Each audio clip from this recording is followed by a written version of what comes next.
Hola a todos, bienvenidos a una nueva clase.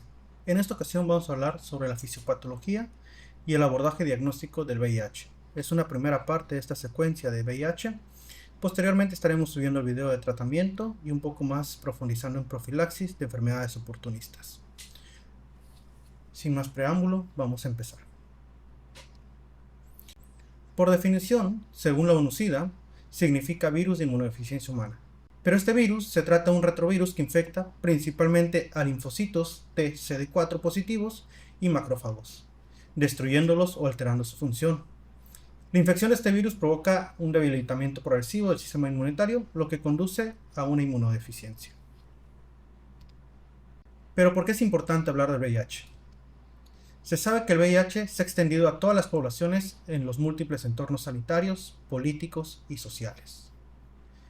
También, a diferencia de África, en América, Europa, Australia y Asia, el VIH está altamente concentrado en poblaciones específicas, por ejemplo, en hombres que tienen sexo con hombres y mujeres transgénero. Se transmite por vía sexual, parenteral, perinatal o por lactancia materna, y el 80% de la población contrae el VIH mediante sexo vaginal o sexo anal.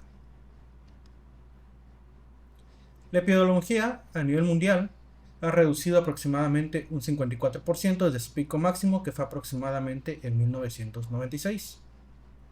Esto se debe a los objetivos establecidos por la OMS, que para el 2020 era el 90-90-90 y actualmente para el 2030 se espera que el 95% de las personas con VIH sean diagnosticadas, el 95% de estas personas diagnosticadas estén en un tratamiento y el 95% de estas personas que tengan tratamiento estén con una supresión viral.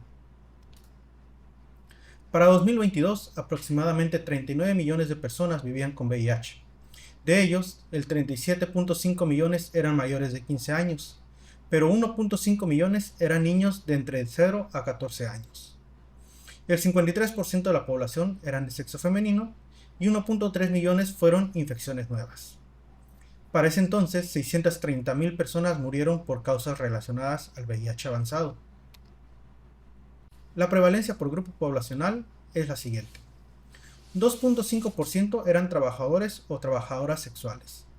7.5% eran hombres que tienen sexo con hombres. 5% eran usuarios de drogas inyectables. El 10.3% eran mujeres transgéneros y 1.4% son personas que vivían en prisión. Si se dan cuenta, la mayor prevalencia está en mujeres transgénero. La distribución mundial ha cambiado a través de los años. Por ejemplo, en el año 2000 se calculaba que 27.9 millones de personas vivían con el VIH. Para el 2005 aumentó a 29.9 millones, para el 2010 a 32.2 millones, para el 2020, periodo de la pandemia, se estimó que 38.9 millones de personas vivían con el virus del VIH, y para el 2024 se estableció que 40.8 millones de personas portaban este virus. Si se dan cuenta, es prácticamente el doble que en el 2020. De estas infecciones, nuevos casos eran 2.9 millones en el 2000 y actualmente se estima que hay 1.3 millones de casos nuevos de infecciones por VIH. Las estadísticas en México son las siguientes. Como hecho histórico, en 1983 se reportó el primer caso de VIH avanzado en México. Desde entonces, en México, durante el 2021, se estimó que 3 de cada 1000 personas vivían con VIH. De todas ellas, las nuevas infecciones se componían por 14.900 hombres mayores a 15 años, 3.100 mujeres mayores a 15 años y 550 personas menores a 15 años. En este mismo año se estableció que hubieron las siguientes defunciones asociadas al VIH avanzado. Por ejemplo, en hombres mayores a 15 años se reportaron 3.240 defunciones, mujeres mayores a 15 años fueron 860 defunciones y personas menores a 15 años fueron menores de 500 defunciones. Actualmente se cree o se estima que 360.000 personas están viviendo con VIH en México. 67% de ellas, es decir, 7 cada 10, son las que han sido diagnosticadas. Y el 61%, es decir, 6 de cada 10, viven actualmente en tratamiento con una terapia antirretroviral. El 54%, 5 de cada 10 personas con VIH, ha alcanzado la supresión virológica.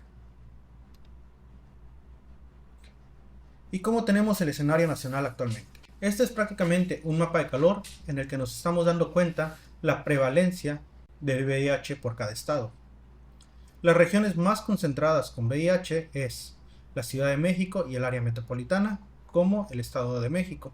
Otros estados que recobran bastante importancia son Veracruz, Jalisco, Guerrero, Baja California, Chiapas. Sin embargo, una cosa es tener una alta incidencia de personas con VIH y otra cosa es tener una alta mortalidad, porque los datos son muy contrastantes.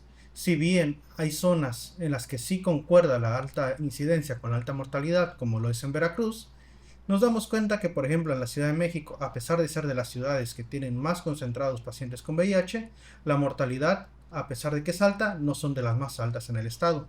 Sin embargo, podemos ver otros contrastes. Por ejemplo, el caso de Campeche, el caso de Quintana Roo, el caso de Baja California Sur, en donde si bien la incidencia no es tan alta, la mortalidad sí lo es. Ahora, enfocándonos en los siguientes grupos poblacionales, entendemos que en la Ciudad de México, para el año 1996, tenía una mortalidad demasiado alta comparado con el resto de la República. Conforme fue pasando los años, esta mortalidad fue disminuyendo.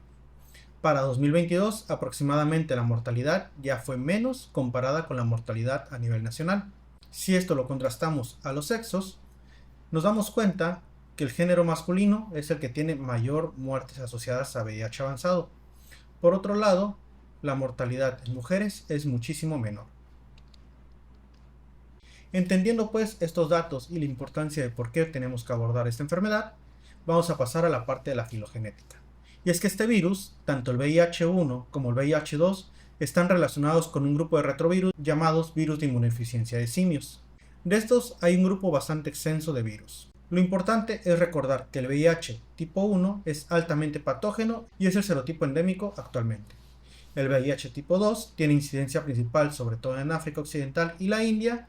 Sin embargo, no recobra tanta importancia clínica para fines de esta charla porque su patología es más lenta y muchas veces el cuadro no es tan agresivo. Hablando propiamente del VIH tipo 1, este virus comprende 4 linajes distintos, los cuales pasan a llamarse M, N, O y P. Y de ellos, el grupo M es el linaje que dio al virus VIH tipo 1, que fue el pandémico. Entonces, VIH1 es el más importante, de los cuales sus linajes, el M es el linaje de tipo pandémico. Pero ¿por qué es importante tener esta información? Y es que, basados en la filogenética, podemos entender las distintas vías de migración. Por ejemplo, se sabe que el linaje A y D se originaron principalmente en África Occidental y actualmente se encuentran en África Oriental, Rusia y Asia Central. Por otro lado, el linaje B surgió en África y actualmente representa la mayoría de las infecciones en Europa y América. El linaje tipo C se introdujo y predomina sobre todo en el sur de África y actualmente también se puede encontrar en la India y en Asia. Y por otro lado, el linaje CRF01 es una variante recombinante del tipo A y el linaje E. Este linaje ocurrió principalmente en África Occidental y actualmente domina el sudeste asiático. Entonces tenemos aquí todo el linaje del VIH tipo 1, donde el M, que es el pandémico, se compone del linaje A, G, B, D, C, H, F1, F2, K y J. Si esto lo extrapolamos a nivel mundial, nos damos cuenta que del linaje M tenemos el serotipo A, el B, el C, entre otros. Fíjense cómo está la distribución a nivel mundial. Por ejemplo, en América Latina y en la parte del Caribe, los que predominan es el linaje de tipo B, que es el color rosa que está por acá. Por otro lado, si nos vamos a la parte de Europa, nos vamos a dar cuenta que el linaje que predomina es el CRF-URF. En África, por otra parte, sobre todo en el centro, tenemos este recombinante que es el CRF02. Y, por ejemplo, si nos vamos a Asia, el linaje que predomina es el tipo A, que es el que tenemos de color morado. Esto nos ayuda a entender bastante sobre cómo se van formando las recombinaciones cuando logran juntarse diferentes serotipos. Ahora bien, la estructura de un virión maduro es el siguiente. Sabemos que es un lentivirus, que es esférico y que se compone de 120 nanómetros de diámetro. Este virus está estructurado sobre todo por la parte de la cápside que rodea dos cadenas de ARN monocatenario de sentido positivo, idénticas y unidas de forma no covalente. Esta cápside es la que encontramos en la parte de acá con sus dos materiales genéticos. Por otra parte tenemos el núcleo viral interno, el cual se encuentra en forma de cono, y la membrana externa de bicapa lipídica del virión, que contiene glicoproteínas, dentro de las cuales los más importantes GP120 y GP41. Esta estructura se tiene que entender bastante bien, porque todos sus elementos son bastante importantes. Por ejemplo, en las proteínas de membrana tenemos a GP120. Estas van a ser las responsables que se unan este tipo de virus hacia las células tipos TCD4 o algunas otras que vamos a ver más adelante. Por otro lado, tenemos también proteínas las cuales vamos a identificar mediante métodos diagnósticos. Por ejemplo, la proteína P24, que esta es muy importante también. Sabiendo esto, que tenemos diversas estructuras, también vamos a entender que hay estructuras que nos van a servir como métodos diagnósticos y estructuras que nos van a servir para entender la fisiopatología del virus. Lo que pasa una vez que estamos en contacto con este virus es lo siguiente. En las primeras 2 a 6 horas, sobre todo en el epitelio femenino, este virus va a penetrar la mucosa. Y después de 6 horas, pasado un tiempo de 3 a 6 días, vamos a tener una diseminación, sobre todo en los nódulos linfáticos. Estos primeros días, sobre todo cuando son menos de 5 días, se conoce como periodo de ventana. En esta etapa, el virus va a ser prácticamente indetectable y no va a haber ningún método que nos pueda identificar la infección por el VIH. Si se dan cuenta, este virus tiene afinidad por células TCD4 positivas, por macrófagos y por células dendríticas. Por otro lado, en el epitelio del recto, vamos a entender que también tarda aproximadamente de 2 a 6 horas en penetrar la mucosa y después de 3 a 6 días en hacer la diseminación de los nódulos linfáticos.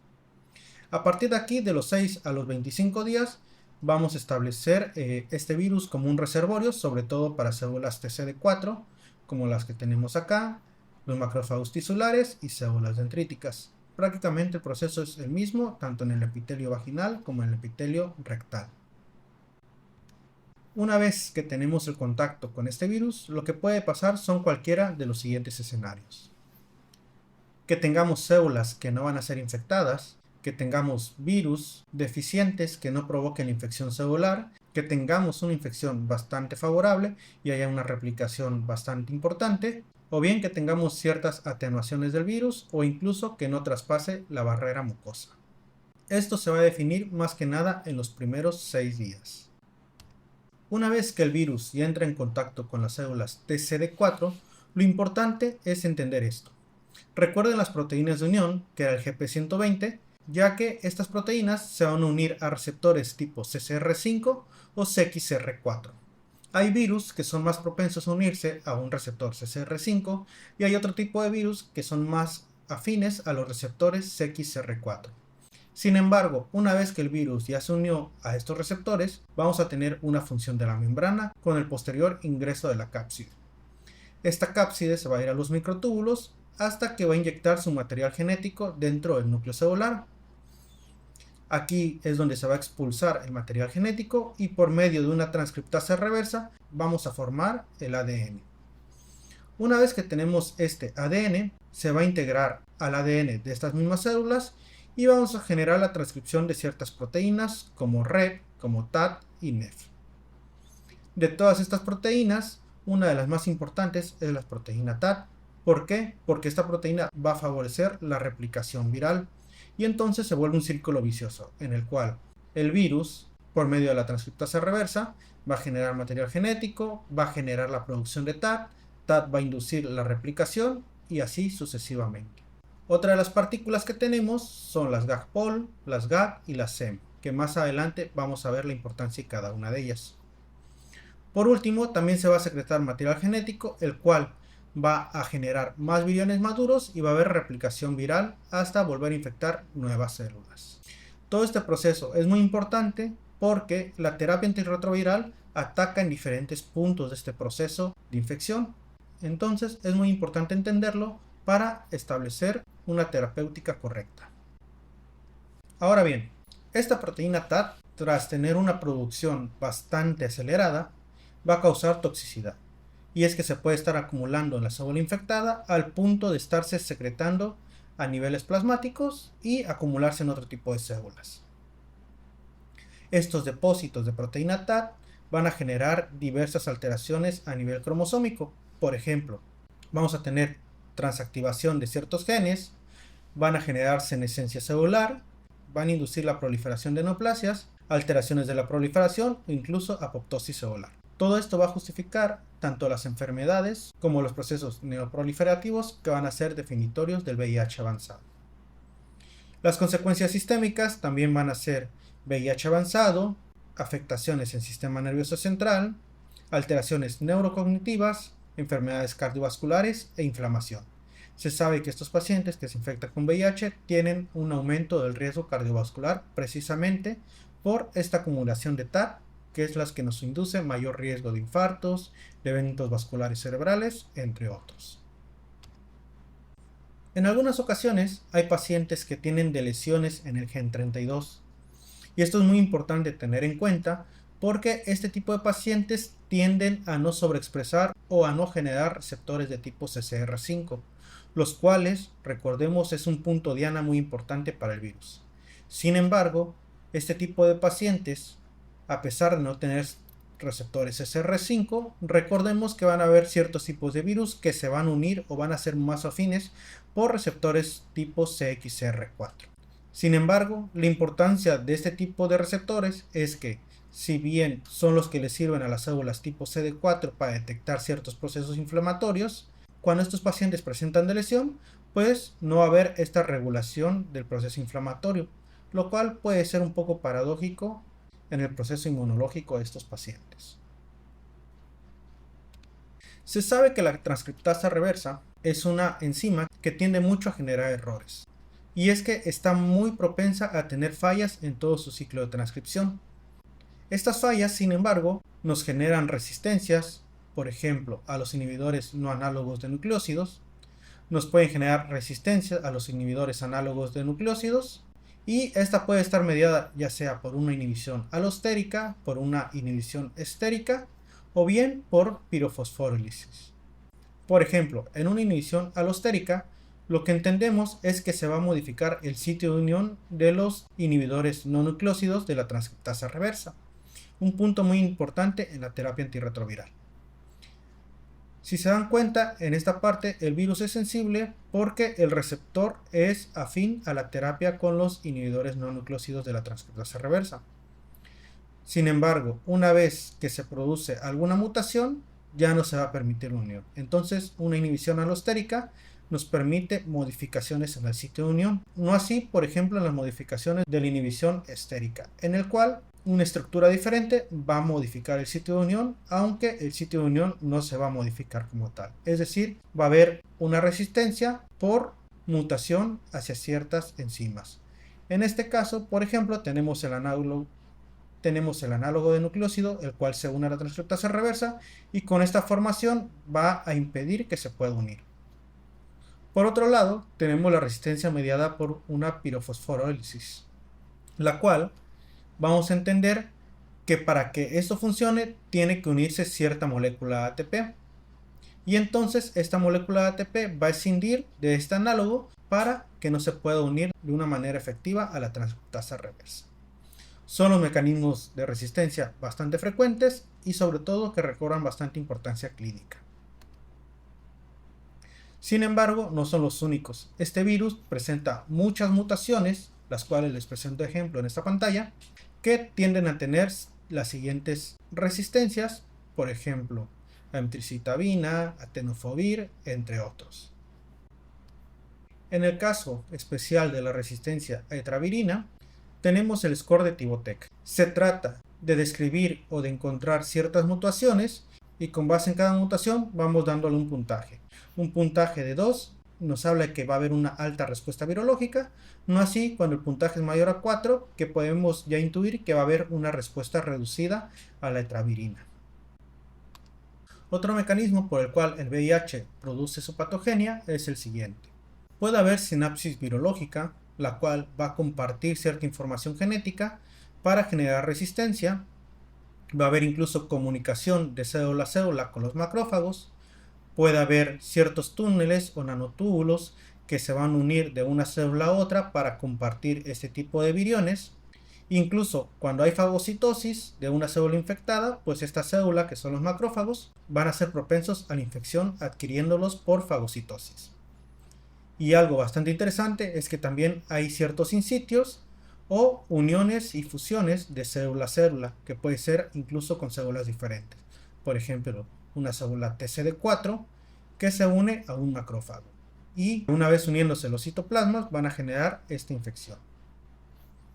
Se sabe que el virus del VIH infecta predominantemente a las células TCD4 activas, pero evidentemente también infecta macrófagos y células microgliales. Los in sitios que les comentaba en este caso, se trata de fusiones de células TCD4 infectadas con células T no infectadas. Por otro lado, pueden existir dos escenarios, en el cual hay una infección bastante activa o producción de la infección, en el cual se va a ver la replicación constante de diversos virus, o podemos evolucionar a un estado de infección latente. En este estado participan muchos factores por los cuales la infección va a estar constantemente suprimida. Por ejemplo, evasión inmunológica, que estas células sirvan como reservorio de actividad, generación de virus deficientes, supresión y supervivencias, entre otros. Ahora bien, entendiendo todo el proceso fisiopatológico, vamos a pasar a la parte de la historia natural de la enfermedad. Y es que, si se dan cuenta, aproximadamente en las primeras 6 semanas, la infección se cataloga como en un periodo agudo. Aquí puede haber un síndrome retroviral agudo, el cual va a ser completamente inespecífico y muchas veces no va a ser sugestivo de un proceso infeccioso. Es decir, va a ser completamente inespecífico. Puede basarse desde una simple diarrea, un cuadro gripal, periodos febriles inexplicables, entre muchos otros. Sin embargo, esta parte va a ser completamente suprimida por la respuesta inmune. Si se dan cuenta, en esta parte tenemos material genético del VIH, el cual alcanza su pico máximo aproximadamente a las 6 semanas después de la infección, y posteriormente el sistema inmune hace que tengamos esta supresión de material genético, entrando ahora sí en un periodo de latencia aproximadamente después de 9 semanas, y el cual permanece durante años hasta generar síntomas constitucionales aproximadamente después de los 8 años de infección. Es decir, este periodo de latencia el paciente va a ser la mayoría de las veces asintomático, y es muy importante entender que estos pacientes, una vez que presentan síntomas constitucionales, es porque estuvieron expuestos al virus ya hace bastantes años. Aproximadamente a los 10 años ocurren enfermedades oportunistas, y por último, la historia natural de la enfermedad nos dice que un paciente que no es tratado tiene una esperanza de vida de aproximadamente entre 10 y 11 años. Por otro lado, caso muy similar es con los linfocitos TCD4, ya que cuando tenemos la infección primaria, estos van a estar bastante elevados, y conforme va pasando el tiempo, hasta la semana 6, el cual concuerda con el pico máximo de material genético del VIH, es cuando va a ocurrir también la depresión más fuerte de linfocitos TCD4. Después de esto viene una elevación en la generación de los linfocitos TCD4, acompañado precisamente del periodo de latencia, y después, a través de los años, estos linfocitos TCD4 van a ir disminuyendo la producción, hasta llegar aproximadamente a menos de 350 células a los 3 años, menos de 200 células aproximadamente a los 6 años, y menor a 100 células aproximadamente a los 8 o 9 años. Esto es un cuadro clásico, hay ciertas excepciones, como la vamos a ver en este caso, las cuales se conocen como progresiones aceleradas. Se define a una progresión acelerada cuando un paciente tiene una disminución de 50 a 100 células aproximadamente de microlitros por año. Las causas de esta progresión acelerada pueden deberse a infección por serotipos X4, que ya mencionamos que este tipo de serotipos tienen mayor afinidad por receptores tipo CXR4, alguna coinfección con el virus de la hepatitis C, o bien que sea un paciente heterocigoto para el alelo CCR5, el cual va a estar con una deleción en el gen 32 que también mencionamos hace rato, que si no tenemos este gen y no tenemos la expresión de CCR5, no va a haber una respuesta inmune bastante aceptable. Entonces, todos estos son factores para que un paciente tenga una progresión acelerada y que empiece con síntomas de enfermedades oportunistas en menos del periodo establecido, que son aproximadamente de 8 años. Una contraparte bastante importante son los controladores virémicos. Esta población es bastante rara. Se conoce a un controlador virémico cuando es una persona capaz de tener una supresión de cargas virales de aproximadamente entre 50 y 2000 copias sin tener tratamiento antirretroviral. Un subgrupo de estos controladores virémicos son los controladores de élite, los cuales siempre van a mantener copias menores a 50 por mililitro. Recuerden que estos son en personas que tienen una muy buena respuesta inmunológica y que sin necesidad de terapia antirretroviral tienen supresión virológica. Sin embargo, se sabe que estas personas corresponden a menos del 1% de toda la población infectada con el VIH. Aunque la fisiopatología no se conoce muy bien en este tipo de poblaciones, se cree que el escenario que participa es el siguiente. Por ejemplo, decremento en la formación de interferones, una persistencia bastante baja en los niveles de células inflamatorias, una baja transcripción viral, un aumento de las células inmunes específicas para el VIH, una mejor supervivencia celular, entre otros escenarios. Volviendo nuevamente al escenario clásico, los linfocitos T citotóxicos CD8 van a presentar un aumento durante la fase aguda, un rango normal aproximadamente de 150.000 células, pero va a tener un declive en etapas posteriores. La función va a estar deteriorada para las células NK.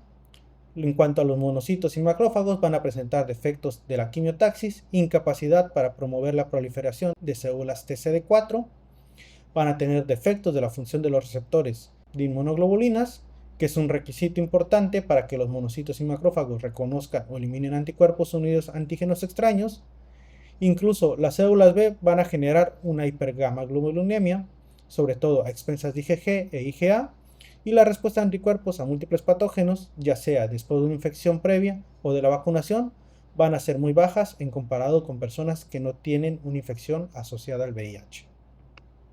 Esta disfunción inmunológica tiene muchas repercusiones. Por ejemplo, la disfunción de los macrófagos para tener una correcta fagocitación de organismos intracelulares va a estar deficiente y recobra bastante importancia microorganismos como lo es Salmonella, Mycobacterium tuberculosis o Toxoplasma gondii. Por otro lado, va a haber también destrucción de células TCD4 gastrointestinales, generando una translocación microbiana y aumento de lipopolisacáridos circulantes, lo cual se traduce en una activación del sistema inmunológico, sobre todo mediado por receptores TOL tipo 4. El cuadro clínico es muy variado dependiendo de la fase en la cual nos encontremos.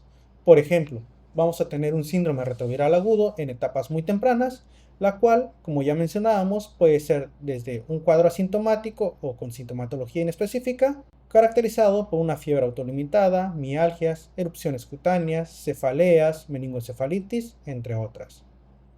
Por otro lado, lo que se conocía como SIDA y que hoy en día la terminología se ha cambiado para VIH avanzado, se caracteriza por tener células T CD4 menor a 200 células y presentar infecciones oportunistas como el complejo Mycobacterium avium, Mycobacterium tuberculosis, Pneumocystis jirovecii, Toxoplasma gondii, Salmonella recidivante, infecciones por citomegalovirus, candidiasis esofágica o bien sarcoma de Kaposi.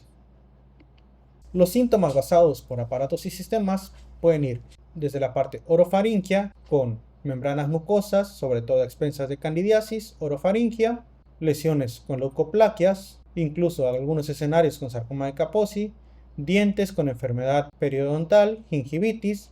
En cuanto a la parte del cuello, podemos tener adenopatías, sobre todo a expensas de tuberculosis, linfomas, sarcomas de Kaposi, entre otras. En los ojos podemos tener afectaciones de la retina mediadas por toxoplasma, retinopatía por VIH, incluso algunos casos con citomegalovirus. A nivel del sistema nervioso central podemos tener demencia, leucoencefalopatía multifocal progresiva, infección por toxoplasma, linfoma del sistema nervioso central, criptococosis, tuberculosis meningia. Tenemos a nivel torácico derrames pleurales, tuberculosis, sarcomas de Kaposi, infecciones paraneumónicas. A nivel de abdomen podemos tener hepatosplenomegalia. A nivel de la región anal tenemos, por ejemplo, rash, cáncer anal, condilomas, herpes, úlceras. En piernas podemos encontrar algunas parestesias, neuropatías periféricas.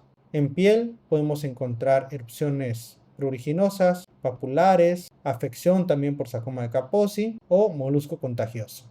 Cada una de estas enfermedades se va a expresar dependiendo de las células que tengamos en ese momento. Por ejemplo, cuando tenemos menor de 500 células tipo TCD4, generalmente favorece la expresión de tuberculosis, herpes zóster, salmonelosis no tifoidea, sarcomas de Kaposi, linfoma no Hodgkin, y cuando caemos a menos de 200 células, ya van a aparecer otro tipo de enfermedades oportunistas como las neumonías por Pneumocystis jirovecii.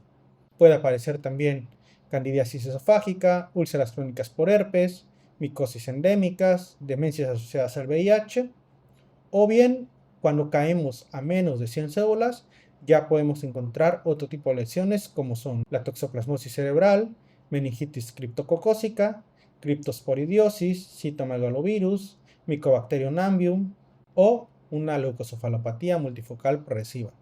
Esto es muy importante tenerlo en claro, porque si bien muchas veces se presentan en nivel hospitalario este tipo de pacientes con estas infecciones, sin que yo tenga un conteo CD4, ya puedo tener una idea o una referencia de qué estado de avanzado se encuentra este tipo de pacientes.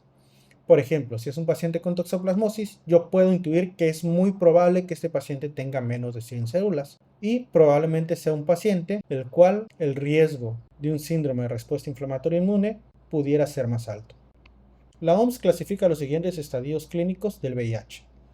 La etapa 1, caracterizada por ser asintomática o bien presentar una linfadenopatía generalizada. La etapa 2, con una pérdida de peso inexplicable menor al 10%. La etapa 3, una pérdida de peso inexplicable mayor al 10%. Incluso hasta llegar a una etapa 4, en la cual mencionamos todas las enfermedades ya descritas en la diapositiva anterior. Por otro lado, la CDC tiene estadios diferentes que se clasifican en categoría A, categoría B y categoría C. Prácticamente corresponde a la categoría C las mismas enfermedades oportunistas y neoplasias definitorias de VIH avanzado. Un apartado que merece mención especial son las complicaciones neurológicas, ya que estos pacientes presentan una infinidad de trastornos mediados por el VIH. Por ejemplo, puede haber una pérdida neurocognitiva asociada al VIH, algunas mielopatías, sobre todo como enfermedades de la médula espinal, vacuolar, pura sensorial. Existen lesiones focales del sistema nervioso central, como lo son la toxoplasmosis, linfoma primario del sistema nervioso central, leucocefalopatía multifocal progresiva, meningitis aséptica, meningitis por criptococosis, meningitis tuberculosa, algunos datos de neurosífilis, sarcoma de Kaposi, reactivación por enfermedad de Chagas, encefalitis, sobre todo mediados por citomegalovirus o virus del herpes simples, neuropatías medicamentosas, polirradiculopatías por citomegalovirus, mononeuritis múltiple o muchas miopatías. Pero a todo esto, ¿cómo vamos a establecer el diagnóstico del VIH? El VIH se recomienda detectarse mediante pruebas rápidas. ¿Quiénes se tienen que tamizar? Aquellas personas que son sexualmente activas, personas con alto riesgo de infección, en personas que hayan tenido una ITS incidental o bien en todas las personas que estén embarazadas. Otras personas que son de alto riesgo y que se tienen que tamizar de manera muy enérgica son aquellas que tengan antecedentes de una infección de transmisión sexual incidental, que tengan parejas sexuales con personas que hayan tenido una ITS, que sean usuarios de drogas inyectables, que sean personas que intercambian sexo por dinero o drogas, o aquellas personas que han tenido más de una pareja sexual o cuyas parejas sexuales han tenido más de una pareja desde su última prueba de VIH. Hay muchas pautas a nivel mundial y hay un debate bastante grande entre si se tiene que hacer un tamizaje activo en todos los pacientes hospitalizados o si tiene que hacer un tamizaje con consentimientos informados.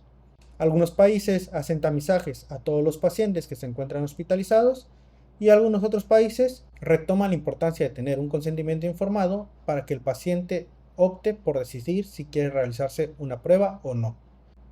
Sin embargo, la elección de la prueba más apropiada para el diagnóstico de VIH va a depender de la comprensión de la historia natural de la infección. Por ejemplo, en los primeros días es muy probable que las pruebas con mayor confiabilidad, sobre todo en el día 5, recuerden que menos de 5 días se conoce como periodo de ventana o de eclipse, en el cual ninguna prueba va a permitir el diagnóstico temprano del VIH. Sin embargo, después del quinto día, las pruebas que recobran bastante importancia o bastante peso son la amplificación de ácidos nucleicos. En este caso, tenemos el pico más alto de detección aproximadamente a los 20 días. Por otro lado, el test para la detección del antígeno P24, que es la proteína bastante importante que mencionábamos en un inicio, que es una estructura bastante importante del VIH, va a empezar a detectarse a partir de los 10 días, con una máxima a los 20 días. El test de IgM o anticuerpos IgG va a cobrar mayor importancia a los 30 días. Y por último, el test de IgG va a tener un peso muy importante después del mes de infección. Por último, el Western Blot, un estudio bastante clásico que se estuvo haciendo durante mucho tiempo, empieza a tener un mejor rendimiento a partir de los 35 días, es decir, después de un mes de infección. No es un estudio que se recomiende en las etapas iniciales de la infección por el VIH. Entonces, recordando un poco, menor de 5 días se conoce como periodo de eclipse, es decir, antes de que se establezca una viremia, y la infección puede no detectarse. De 6 a 8 días después del contacto con el VIH se recomienda la amplificación de ácidos nucleicos. De los 3 a 20 días después del contacto se recomienda el diagnóstico mediado por antígenos P24. Después de 20 días se detecta mediante inmunoglobulina M y después de 30 días mediante IgGs. Tienen que tener en cuenta que los test de anticuerpos son los siguientes, o las famosas ELISAs. Tenemos el test de primera generación, de segunda generación, de tercera generación, de cuarta y de quinta generación. Las características son las siguientes. Por ejemplo, el test de primera generación únicamente es sensible para inmunoglobulina G. Por otro lado, el test de segunda generación también va a ser únicamente sensible para una IgG. Sin embargo, el periodo de ventana de detección es un poco menor. Se reduce de 4 a 6 semanas comparado a 8 a 10 semanas con los test de primera generación. El método que se utiliza en el de primera generación es una ELISA indirecta, al igual que en una segunda generación. Pero la ventaja del test de segunda generación es que va a permitir la diferenciación entre la infección del VIH-1 versus VIH tipo 2. Por último, tenemos a las pruebas más recientes que son de tercera, cuarta y quinta generación. Estas pruebas van a recurrir a otro tipo de ELISA que se conocen como ELISA sándwich, que son las que tenemos acá. Estas pruebas generalmente van a tener mejor sensibilidad porque nos van a permitir detectar tanto IgG como IgMs y ya se agrega el antígeno P24, cosa que la prueba de tercera generación no tiene. Sin embargo, las pruebas de quinta generación también utilizan un método de sándwich y también detectan IgGs, IgMs y P24. Sin embargo, pueden separar ciertos anticuerpos y los resultados de los antígenos. Estas pruebas que les menciono aquí son las pruebas mediadas por PCR, como son la amplificación de ácidos nucleicos, o bien otras pruebas como lo es el Western Blot. ¿De qué se trata? En esta parte del Western Blot, lo que hacen es prácticamente purificar las proteínas, someterlas a ciertos anticuerpos, pasarlos por una tira, y este tipo de proteínas se van a ir diseminando a través de toda la tira reactiva hasta generar cierta positividad en sitios ya premarcados, generando así el diagnóstico de VIH. Por otro lado, el método de amplificación de ácidos nucleicos puede ser, por ejemplo, una PCR, en el cual vamos a tener una extracción del material genético y lo vamos a someter a una retrotranscripción con amplificación para posterior tener una secuenciación. Esto lo vamos a meter a un análisis bioinformático y es un método bastante sensible, sobre todo en las etapas tempranas. Todas estas pruebas es bastante importante de comprenderlas, sobre todo porque el algoritmo diagnóstico del VIH es el siguiente. La prueba inicial se debe realizar con un test o un inmunoensayo de cuarta generación, porque estos test identifican antígenos anticuerpos contra el VIH tipo 1, tipo 2 y sobre todo contra la proteína P24. Si el resultado es positivo, el siguiente paso es hacer un estudio de inmunoensayo que nos permita diferenciar el VIH tipo 1 del VIH tipo 2. Recuerden que estas pruebas no nos van a hacer la diferenciación, pero el que esté positivo nos obliga a ir a realizar una prueba con algún test que sí nos permita la diferenciación de las mismas. Si tenemos reactividad para VIH tipo 1 y no para VIH 2, entonces concluimos que es una infección por un VIH 1 y así sucesivamente para los diversos escenarios. Sin embargo, si el paciente no tiene reactividad para ni VIH-1 ni VIH-2, pero ya tuvo una prueba de cuarta generación positiva, lo correcto es establecer un diagnóstico mediante una amplificación de ácidos nucleicos. Si esto es reactivo, entonces podemos tener una infección por VIH tipo 1 y si no es reactivo, pues descartamos la infección. Por otro lado, si el paciente desde un inicio fue negativo, pero tenemos la alta sospecha de que es un paciente portador de VIH o que nos refiere que tuvo un contacto con una persona con VIH, se tiene que pasar directamente a una amplificación de ácidos nucleicos. Una vez establecido el diagnóstico, lo que nos compete es realizar el abordaje inicial de este paciente. Y en esta tabla nos menciona todos los estudios que tenemos que realizar al paciente al momento del diagnóstico, en la primera visita clínica, en las visitas subsecuentes o incluso más adelante.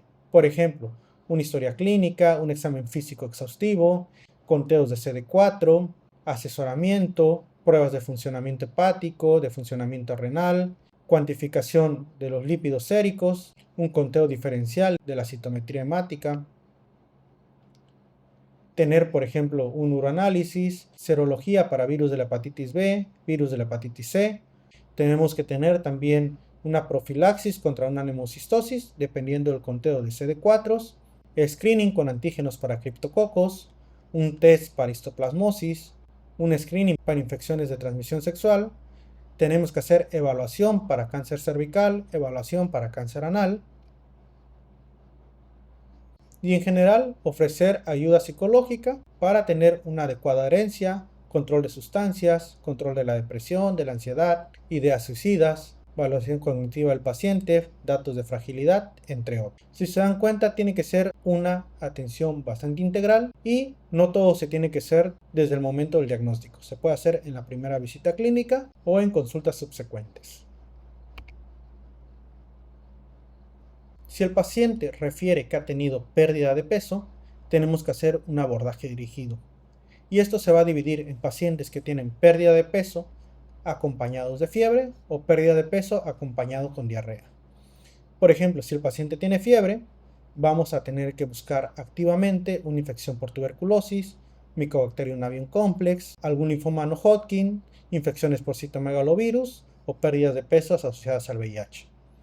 Por otro lado, si tenemos diarrea, la vamos a clasificar como diarrea de gran volumen o de bajo volumen, dependiendo qué parte del intestino está afectada, y tenemos que tamizar para criptosporidiosis, microsporidiosis, citoesporiasis, enteropatías por VIH, complejo MAC, o bien salmonella, citomegalovirus, shigella, campylobacter y clostridoides. Si no presenta ninguno de estos dos escenarios, pero nos refiere pérdida de peso, tenemos que buscar que no se deba a depresión, que no tengamos lipoatrofias o bien dolor de la mucosa oral y desórdenes esofágicos.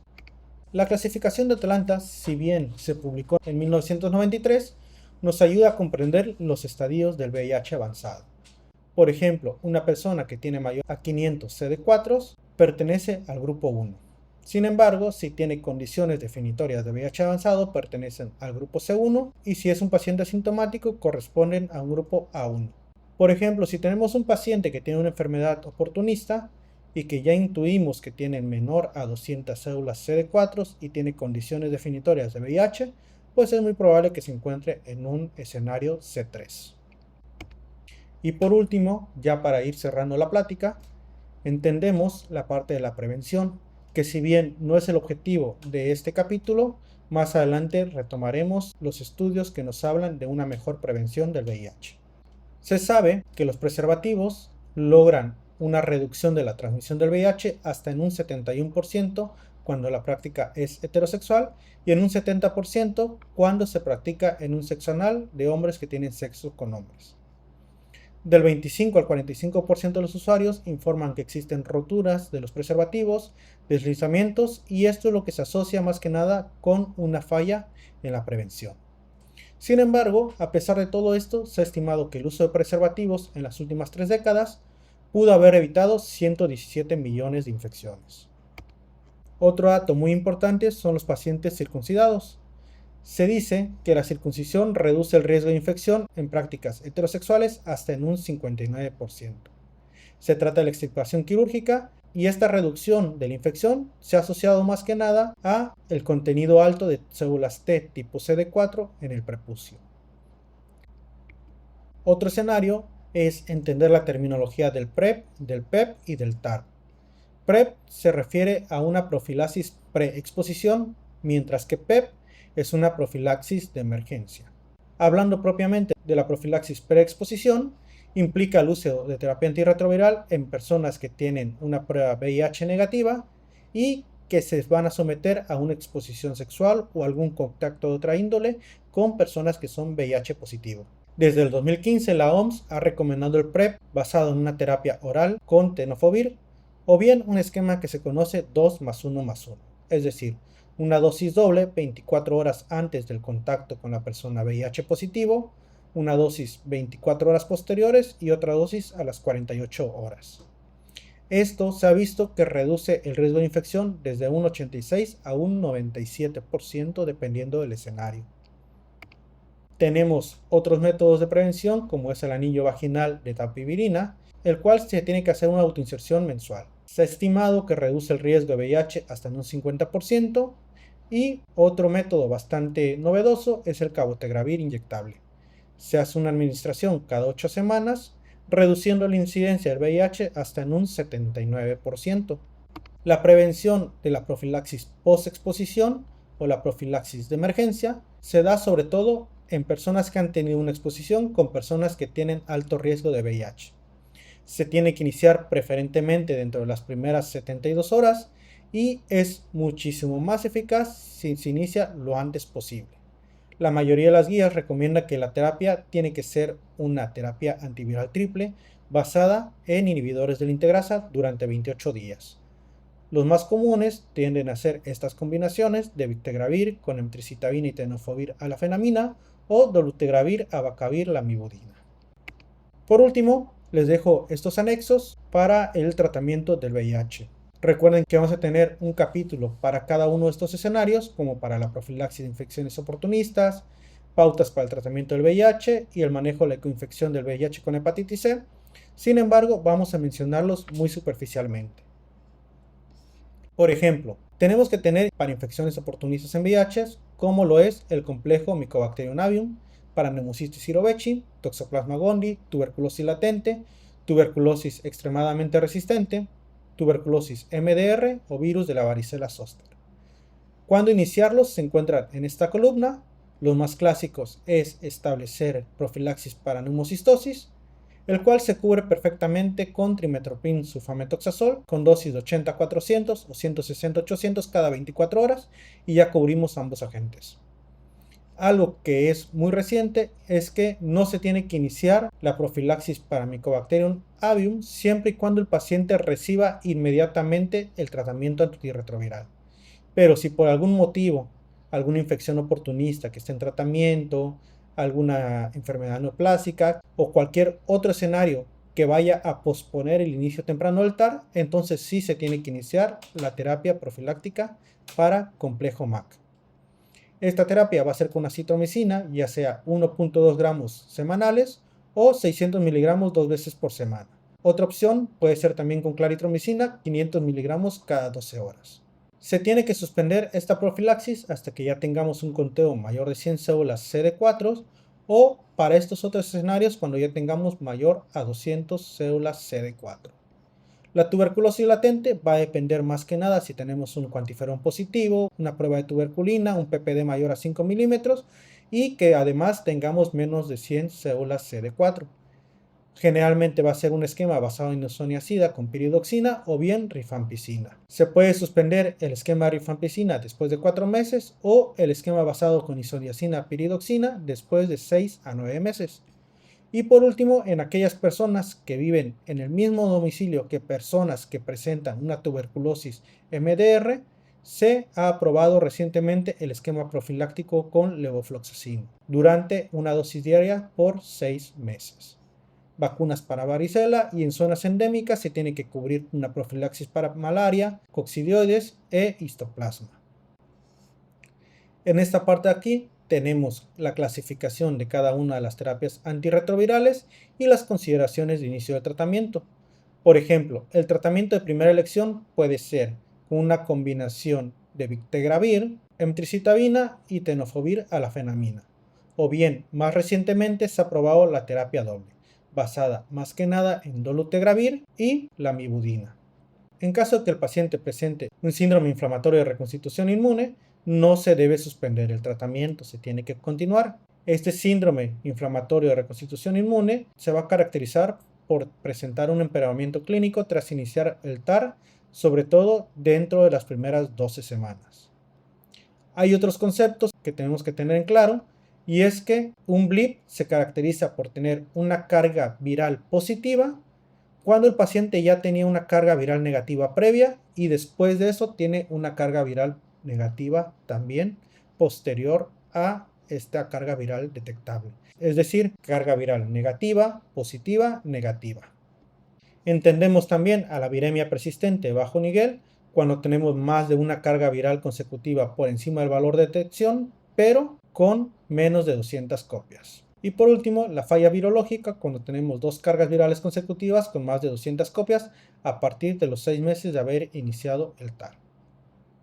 Otras consideraciones especiales es en pacientes embarazadas con menos de 8 semanas.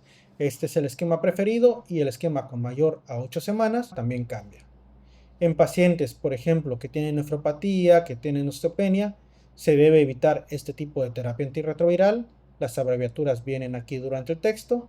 O, por ejemplo, en otro tipo de pacientes que consumen rifampicina o rifampetina, no tienen que combinarse con bictegravir y se tiene que cambiar a dolutegravir. Tampoco se puede utilizar el tenofovir alafenamina y tiene que ser sustituido por un fumarato de tenofovir disoproxilo.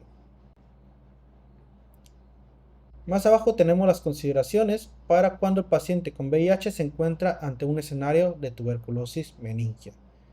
En este escenario se tiene que iniciar el TAR preferentemente de 6 a 8 semanas posterior al inicio de TAES, aunque guías más recientes te recomiendan que después de las 2 semanas ya se puede iniciar. Sin embargo, generalmente se recomienda utilizar prednisona a 1.5 mg por kilo para prevenir el riesgo de SIRI, aunque en la última década también es un tema de bastante debate que probablemente hablemos más adelante.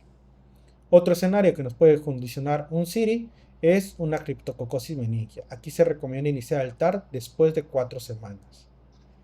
En caso de que el paciente presente una leucocefalopatía multifocal progresiva, el tratamiento es con metilprednisolona a dosis de 1 gramo día durante 3 a 5 días o bien dexametasona a 0.3 miligramos kilo día durante 3 a 5 días. Y por último, en los pacientes que tienen una coinfección con el virus de la hepatitis C, ya sea que ya tengan un tratamiento TAR previo para VIH o que no tengan un tratamiento, el escenario de elección para la terapia antirretroviral se describe en esta parte de aquí, que a la vez tenemos aquí los escenarios en pacientes si tienen cirrosis o si no tienen cirrosis. Esta imagen de acá les representa en qué punto actúa cada tipo de terapia antirretroviral y estas imágenes las pueden encontrar disponibles en nuestro sitio web apamedoficial.com. Sin más por el momento, espero que les haya gustado esta plática.